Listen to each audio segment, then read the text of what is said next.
అనారోగ్యం, ఉద్యోగం, వ్యాపారం అప్పులతో బాధపడుతున్నారా? వెంటనే జేకేఆర్ గురువు గారికి కాల్ చేసి అపాయింట్మెంట్ తీసుకోండి. నమస్కారం, నేను మీ అడ్వకేట్ సంగీత. ఇప్పటికీ భార్యాభర్తల మధ్య గొడవ అయితే ఇమీడియట్ గా వైఫ్ వెళ్లి భర్త మీద 498A కేసులు పెడుతూనే ఉంది. పోలీస్ స్టేషన్ లో వితౌట్ ప్రైమరీ ఎంక్వైరీ లేకుండానే 498A కేసులు ఫైల్ అవుతున్నాయని చెప్పేసి ఆల్రెడీ ఇదివరకు ముందే 2013లో అలహాబాద్ కోర్టు కొన్ని గైడ్ లైన్స్ తో కూడా ఇలాంటి కేసులు ఫేక్ గా ఎక్కువగా ఫైల్ అవుతున్నాయి.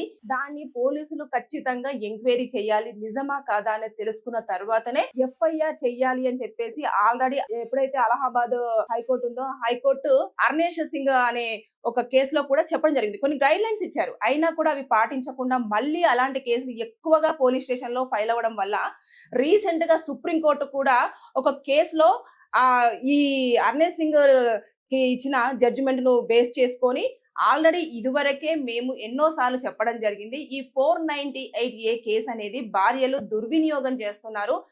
పెళ్లి అయిన ఒక్క రోజు తర్వాత కూడా వచ్చి 498A కేసులు పెట్టి భర్తలను ఇబ్బంది పరుస్తున్నారు అని చెప్పేసి ఇదివరకు కొన్ని కేసులు కోర్టు వరకు వచ్చిన తర్వాత ఫేక్ అని తేలడం జరిగింది.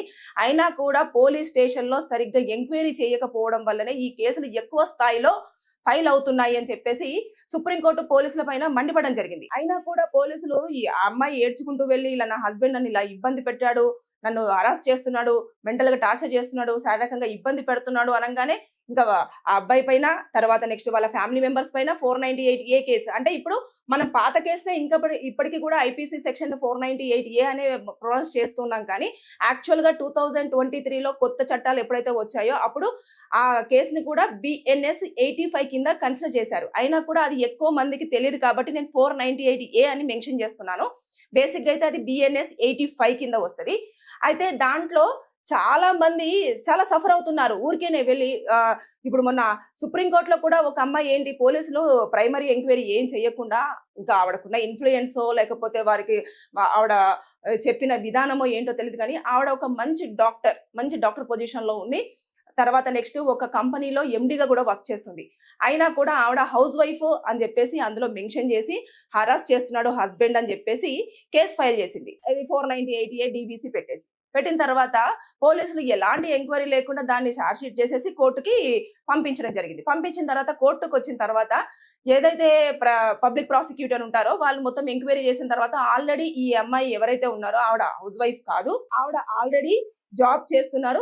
మంచి గవర్నమెంట్ దాంట్లో కూడా ఆవిడ MDగా కూడా ఉండడం జరిగింది. ఆవిడకు మంచి ఇన్కమ్ కూడా ఉంది అని చెప్పారు. కానీ ఆవిడ దానికి సంబంధించి ఏమని చెప్పింది, నేను హౌస్ వైఫ్ ని, నాకు ఎలాంటిది ఇది లేదని చెప్పేసి. పెళ్ళై కూడా 40 రోజులు మాత్రమే అయ్యింది. 40 రోజుల తర్వాత ఇమీడియట్ గా వాళ్ళ అత్తయ్య కానివ్వండి, ఆడపడుచు కానివ్వండి కట్నం కోసం వేధిస్తున్నారు, నన్ను చంపాలన్న ప్రయత్నాలు చేస్తున్నారు అని చెప్పేసి అందులో మొత్తం మెన్షన్ చేస్తూ చెప్పారు. అంటే దీన్ని ఎలాంటి ఎంక్వైరీ లేకుండా పోలీసులు ఇమీడియట్ గా కేసు ఫైల్ చేస్తున్నారు కాబట్టి చాలా ఫేక్ 498A కేసులు అనేది ఫైల్ అవ్వడం జరుగుతుంది అని చెప్పేసి చెప్పారు. ఇదివరకు కూడా అలహాబాద్ కోర్టు ఏమని జడ్జిమెంట్ ఇవ్వడం జరిగిందంటే ఇలాంటివి చాలా ఫేక్ గా కేసులు ఫైల్ అవుతున్నాయి, అబ్బాయిలు చాలా ఇబ్బంది పడుతున్నారు, ఇష్టానుసారంగా వైఫ్స్ వచ్చేసి కేసులు ఫైల్ చేయడం జరుగుతుంది కాబట్టి వారు మానసికంగా ఇబ్బంది ఎదుర్కొంటున్నారు. కాబట్టి పోలీసులు ఎప్పుడైనా సరే ఆ లోకల్లో ఉన్న డిస్ట్రిక్ట్స్లలో ఒక 2 నుంచి 3 వరకు ఫ్యామిలీ వెల్ఫేర్ కౌన్సిలింగ్ సెంటర్స్ ఏర్పాటు చేయాలి. చేసిన తర్వాత ఎప్పుడైతే పోలీస్ స్టేషన్ కి ఒక మహిళ వచ్చి వాళ్ళ భర్త మీద 498A కేసు పెడుతుందో అప్పుడు ఖచ్చితంగా దాన్ని ఇమీడియట్ గా ఆ వెల్ఫేర్ కౌన్సిలింగ్ సెంటర్ కి ట్రాన్స్ఫర్ చేయాలి. చేసిన తర్వాత ఒక 2 months లోపు, అంటే ఆ 2 months వరకు కూడా కేసు ఫైల్ చేసిన తర్వాత భర్తలను అరెస్ట్ చేయడానికి లేదు. అది ఎట్టి పరిస్థితుల్లో కూడా 2 months వరకు కూడా పోలీసులు ఆ కేసులో ఇన్వాల్వ్ అయ్యి అతన్ని టార్చర్ పెట్టడం కానివ్వండి, క్వశ్చన్స్ అడిగి ఇబ్బంది పెట్టడం కానివ్వండి, ఇలాంటివి ఏమీ చేయకుండా వారు మొత్తం ఎవరైతే మనం చెప్పాం కదా ఫ్యామిలీ వెల్ఫేర్ కౌన్సిలింగ్ సెంటర్స్ ఉన్నాయి కదా, వారు మొత్తం డేటా అంతా తీసుకోవాలి. బోత్ పార్టీస్ ని పిలవాలి, వైఫ్ ని హస్బెండ్ ని పిలిచి కూర్చోబెట్టేసి అసలు ఏం జరిగింది ఏంటిదని చెప్పేసి ఇరు పార్టీలకు సంబంధించిన ఇన్ఫర్మేషన్ అంతా కలెక్ట్ చేసి అందులో ఎంతవరకు నిజం ఉంది ఎంతవరకు అబద్ధం ఉంది అనేది క్లారిటీ ఇచ్చేసి అది రిటర్న్ గా మొత్తం పాయింట్ టు పాయింట్ వాళ్ళు చెప్పిన ఏవైతే స్టేట్మెంట్ ఉంటుందో ఆ స్టేట్మెంట్ అబ్బాయి తరపున కానివ్వండి అమ్మాయి తరపున కానివ్వండి మొత్తం పూర్తి స్థాయిలో తీసుకొని దాన్ని రిటర్న్ గా ఒక కాపీని పోలీసులకి, అలాగే తర్వాత ఎప్పుడైతే ఆ కేసు కోర్టుకు వెళ్తుందో కోర్టుకు వెళ్ళినప్పుడు అక్కడ ఒక కాపీని సబ్మిట్ చేయాలి అని చెప్పేసి చాలా క్లియర్ గా చెప్పారు. ఎందుకంటే ఫేక్ కేసులు ఏవైతే ఉంటాయో అవి కోర్టు దాకా వచ్చే పరిస్థితులు ఉండవు, అవి నిజంగా కాదా అనేది అక్కడ వెల్ఫేర్ కౌన్సిలింగ్ సెంటర్ దగ్గరనే తేలిపోతుంది. కాబట్టి ఎక్కువగా అబ్బాయిలు ఇబ్బంది పడకుండా వారు అడిగినంత ఏదైతే అల్యూమినియం ఉంటుందో అదంతా కూడా ఇవ్వకుండా ఉండే ఛాన్సెస్ కూడా ఉంటాయి. అంటే చాలా వరకు సుప్రీంకోర్టులో మొన్న రీసెంట్ గా కూడా మనం చూసాము. ఒక అమ్మాయి వెళ్ళేసి BMW కారు నెలకు 12 కోట్ల నాకు డబ్బులు కావాలి అని చెప్పేసానంటే జడ్జి గారు ఇమీడియట్ గా అన్నారు. సుప్రీంకోర్టు చీఫ్ జస్టిస్ గవాయి గారు ఏమని చెప్పారు, అమ్మా అలాంటివన్నీ కావాలి అంటే నువ్వే సంపాదించుకో, నువ్వు ఉద్యోగం చేసి సంపాదించుకో, ఆయన దగ్గర నుంచి ఎందుకు తీసుకోవడము, నీకు పెళ్ళయ్యి కూడా తక్కువ రోజులే అయ్యింది కదా, నువ్వే ఆ పని చేసేసుకో అని చెప్పేసి చెప్పడం జరిగింది. అంటే ఈ కేసులన్నీ కూడా 498 కేసులన్నీ కూడా ఎంత మిస్యూజ్ అవుతున్నాయి అనేది తెలుస్తున్నా సరే పోలీసులు దురుసుగా బిహేవ్ చేస్తున్నారు, దూకుడు తత్వం ఎక్కువగా ఉంది అని చెప్పేసి ఆల్రెడీ అలహాబాద్ కోర్టు చెప్పడం జరిగింది, సుప్రీం కోర్టు చెప్పడం జరిగింది. అయినా సరే ఇప్పటికీ కూడా పోలీసులు ఎక్కువగానే ఇన్వాల్వ్ అయ్యి ఫేక్ కేసులు అంటే వారికి కేసు వచ్చింది కాబట్టి ఫైల్ చేయాలి, ఫైల్ చేసేసి ఇమీడియట్ గా కోర్టుకు పంపించేసి ఇంకా వాళ్ళు అక్కడ తేల్చేసుకుంటారు అని చెప్పేసి అనుకుంటున్నారు. కానీ అది ఎంతవరకు నిజం ఉంది, ఎంతవరకు అబద్ధం ఉంది, నిజంగానే ఆ అమ్మాయి ఇబ్బంది పడుతుందా లేదా, ఆ అబ్బాయి నిజంగానే ఇబ్బంది పెడుతున్నాడా లేదా, ఆ అబ్బాయి శాలరీ ఎంత ఉంది, గౌరీ అడుగుతున్నాడా లేదా అనేది ఇలాంటిది కూడా అసలు ఎంక్వైరీ చేయట్లేదు. బేసిక్ గా ఒక కేసు ఇవ్వడానికని ఒక పర్సన్ ఎప్పుడైతే పోలీస్ స్టేషన్ కి వెళ్తారో వెళ్ళినప్పుడు కంపల్సరిగా పోలీసులు చేయాల్సింది ఏంటంటే ఈ 498A కేసులో ఆ చుట్టుపక్కలకి వెళ్ళేసి 15 days టైం తీసుకొని ఆ 15 days లో మినిమం ప్రైమరీ ఎంక్వైరీ అనేది చేస్తారన్నట్టు. అంటే నిజంగానే వారు ఇక్కడ కాపురం చేస్తున్నారు, నిజంగానే ఆ అమ్మాయి ఆ అబ్బాయితో కలిసి జీవిస్తుందా లేదా, ఇవన్నీ చూసుకొని అక్కడ లోకల్ వాళ్ళ స్టేట్మెంట్ తీసుకొని వారిని ఎవిడెన్స్ గా చూపించేస్తూ కింద సిగ్నేచర్స్ కూడా తీసుకోవడం జరుగుతుంది. అది ప్రైమరీ ఎంక్వైరీ కింద ఉంటుంది. ప్రైమరీ ఎంక్వైరీలో నిజమని తెలిసిన తర్వాత అప్పుడు కొంచెం షార్ట్ షీట్ అనేది ప్రిపేర్ చేయడం జరుగుతుంది. చేసి అందులో ఎవరెవరిని ఇన్వాల్వ్ చేయాలి అని అంటే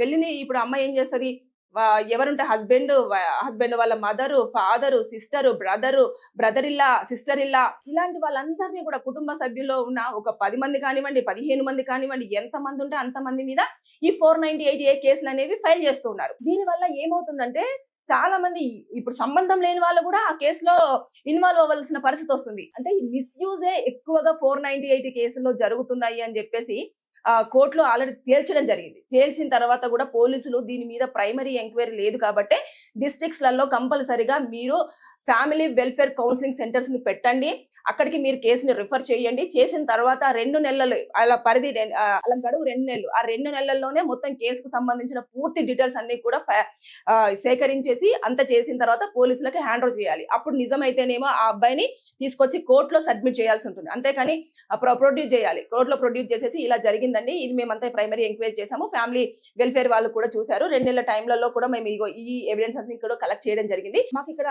లోకల్లో కూడా ఇలాంటి ఎవిడెన్సెస్ దొరికాయి అని చెప్పేసి చెప్తారు. ఈ ఏదైతే ఉందో వెల్ఫేర్ కౌన్సిలింగ్ సెంటర్స్ దాంట్లో కూడా ఒక 3 వ్యక్తులను కూడా ఇన్వాల్వ్ చేయాల్సి ఉంటుంది అన్నట్టు. ఎవరైతే మెయిన్ గా ఉంటారో ఒక రిటైర్డ్ జడ్జి కానివ్వండి, ఆ లోకల్ ఏరియాలో ఉన్న పెద్ద మనిషి కానివ్వండి, కొంచెం సోషల్ యాక్టివిస్ట్ కానివ్వండి, ఇలా కొంతమందిని అందులో ఇన్వాల్వ్ చేసేసి ఆ కౌన్సిలింగ్ దాన్ని రన్ చేయండి అని చెప్పేసి ఆల్రెడీ కోర్టులు సూచిస్తున్నాయి. అంటే కోర్టు వరకు వెళ్ళి టైం అంతా వృధా చేసుకొని కోర్టు టైం వృధా చేసి ఊరికేనే అందులో ఏమి నిజం లేని కేసును ఎన్ని సంవత్సరాల పాటు మేము ప్రొలాంగ్ చేస్తాము, కాబట్టి మీరు ముందుగానే స్టార్టింగ్ లోనే చూడండి, స్టార్టింగ్ లో చూసి అది నిజమైతేనే తీసుకురండి అన్న ఎన్నిసార్లు చెప్పినా కూడా అసలు పోలీస్ స్టేషన్ కి అమ్మాయి రావడం, ఏడవడం, వెంటనే కేసు ఫైల్ చేయడం, ఆ అబ్బాయిని పిలవడము, అదేంటిది CRPC 41 నోటీస్ ఇవ్వడము, ఇవన్నీ జరిగిపోతూ ఉన్నాయి. సో ఇదంతా కూడా రాంగ్ వేలో వెళ్తుంది. కాబట్టి ఎప్పుడైనా సరే 498A కేసు గనక అబ్బాయి మీద ఫైల్ అయితే 2 నెలల వరకు అరెస్ట్ అనేది ఉండదు.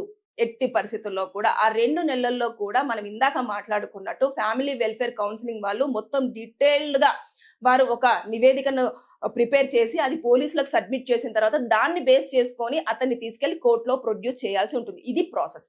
అంతేగాని ఇక మీదట అబ్బాయిలు మీరు 498A కేసు గనక ఫైల్ అయితే భయపడాల్సినంత అవసరం లేదు. ఎందుకంటే చాలా మిస్యూజ్ అవుతున్నాయని చెప్పేసి కోర్టులు కూడా దీన్ని ఐడెంటిఫై చేయడం జరిగింది. కాబట్టి మీ తప్పు లేకపోతే అయ్యో నన్ను అరెస్ట్ చేస్తారేమో, నన్ను జైల్లో వేస్తారేమో, నాకు శిక్ష పడుతుందేమో అని చెప్పేసి టెన్షన్ పడాల్సినంత అవసరం అయితే ఇక్కడ లేదు. సో 2 నెలల వరకు కాల వ్యవధి ఉంటుంది. ఆ టైంలో మీరు నిజంగానే ఏమి చేయలేదు అంటే నివేదిక ఆ రూపకంగానే వస్తుంది. పోలీసులకు అదే నివేదికను ఏదైతే ఫ్యామిలీ కౌన్సిల్ వాళ్ళు ఎవరైతే ఉంటారో వెల్ఫేర్ వాళ్ళు సబ్మిట్ చేయడం జరుగుతుంది. కాబట్టి మీరు అక్కడ దాకా కోర్టు దాకా కూడా వెళ్లకుండా ఇక్కడే క్లియర్ అయ్యే ఛాన్సెస్ ఉంటుంది. So thank you.